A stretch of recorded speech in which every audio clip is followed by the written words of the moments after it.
The standard is loading up for a move over 50%. And in this video, we're going to be doing a deep dive into the Elliott wave count so we can be positioned to get behind it. So we'll do a quick recap for those of you that haven't been following my XRP thread since 2020, where I've given over 750% non-leveraged XRP trades. So all the way back on November of 2020, I posted this chart where we were getting a blow off top, expanding diag, and that now I'm leaning towards a deeper retrace into that 33 to 22 cent level, with 17 cents being an extreme case. We did exactly as expected and bounced right on our 17-cent level and then ripped to above $1.36 for over 650%. Since then though, it's kind of just ranged sideways, so I wanted to take a step back with a blank chart and see what we can come up with. XRP has been one of the most complex charts of all time. It loves complexity, three-wave moves, and expanding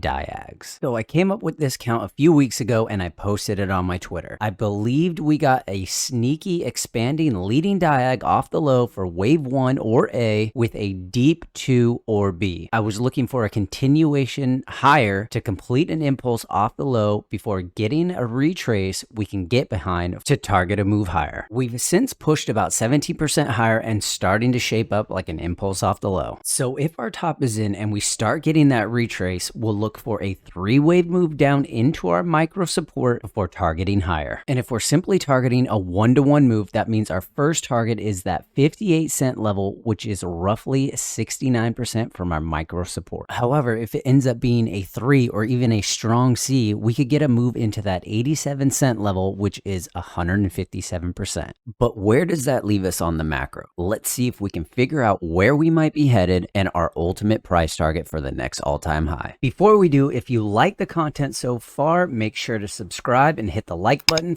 because we do weekly outlook for Bitcoin and the S&P 500 every Monday to help you navigate the week ahead, as well as midweek videos on different traditional and crypto assets. So I'm going to give you my two primary counts. First is this cycle level 2 correction, where the next bull run will be the strongest we've seen yet, but we're likely to see a new low before that happens. The other is this macro fourth, where we still have one leg higher before our cycle level 2 correction. While this gives us a new high sooner, it won't be nearly as high or as long as if it were a cycle level 2 currently. Now let's take a look at the top down correction to see if we can figure out which count this correction fits best in. Now, while I can still force an expanding diag off the low here, I don't love it and believe it's more likely a three-wave move than a diag. So if that's the case, I believe we're in a large triangle for that macro fourth, where once the triangle completes, we'll have a price target above $15, but then we're likely to have a longer and deeper correction after the top is put in, which sucks because XRP has been in a